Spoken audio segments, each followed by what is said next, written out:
Thank you very much, Jim. It's good to see you. I've known Jim Nussle. We came in together 16 years ago, and it's good to see you.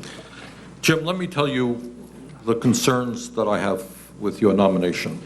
And it's not that you're not smart, and the partisanship does not bother me. I think if you stand up and fight for what you believe in, from where I come from, that's not something to be held against people. But this is my concern, Jim. I think the American people believe that President Bush is increasingly out of touch with reality in many areas, and it's not just Iraq, and it really has to do with the economy.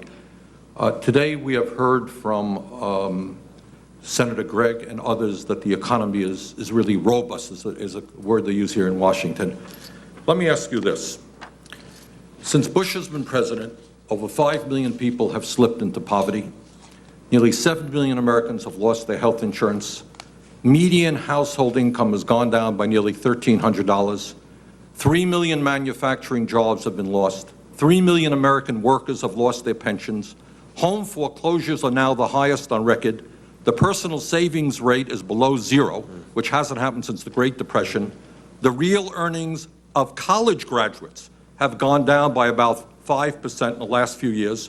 Entry-level wages for male and female high school graduates have fallen by over 3%. Wages and salaries are now at their lowest share of GDP since 1929. Now, I will concede that President Bush has done a wonderful job for the wealthiest people in this country and for the CEOs of large corporations. If you receive this position, very important position, as head of OMB, are you prepared to go into the office and say, Mr. President, you have got to represent more than the wealthiest 1%, that the middle class is shrinking and poverty is increasing, and Mr. President, we need policies to address the concerns of ordinary Americans? Senator, as I said to the chairman, I'm not satisfied, even though there are statistics to show that there's growth. You pointed out a number that show that we're lacking, and that there are people that are still not able to succeed in our country. There are many reasons for that. I'm not sure it can be pointed at either one person or one policy, but I would concur with you that our work is not done yet. As you indicated, some call it partisanship. I call it being passionate. When you believe in something, and I have not shrunk from that in talking either with my colleagues, but I would not shrink from that in speaking with the President either. Jim, the President has insisted that at a time when we have the highest rate of childhood poverty, an issue that we don't talk enough about, but as you may know, over 18% of the children in this country live in poverty, the highest rate by far of any country on earth. The President believes that we should completely repeal the inheritance tax in a way that applies only to the wealthiest 0.2%. If we repealed the inheritance tax, the Walton family, which owns Walmart, one of the wealthiest families in America, would receive over $32 billion in tax breaks. Do you think it's appropriate to give $32 billion in tax breaks to the wealthiest, to one of the wealthiest families in this country, at the same time when we have 9 million children living without health insurance in this country and the highest rate of childhood poverty? Is that a good sense of priorities in your judgment?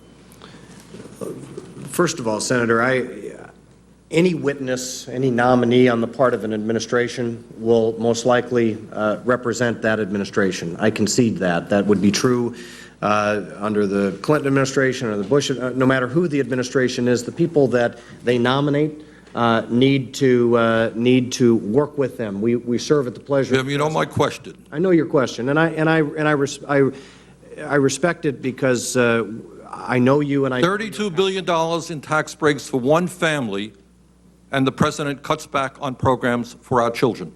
Does that make sense to you? But I also know, Senator, that if you increase the taxes on that one family, you would not solve the problem either. There's a lot of work to be done within our tax code. We just had a conversation about how our tax code is not performing. It's not doing the job. You think we should repeal the inheritance tax so that one family gains $32 billion? Well, not for that purpose, no, sir, Senator, but I did vote on that behalf, on that issue in the House. So I've already voted on that, and my vote was yes.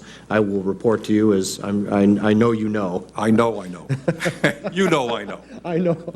Jim, this country has by far the most unequal distribution of income and wealth.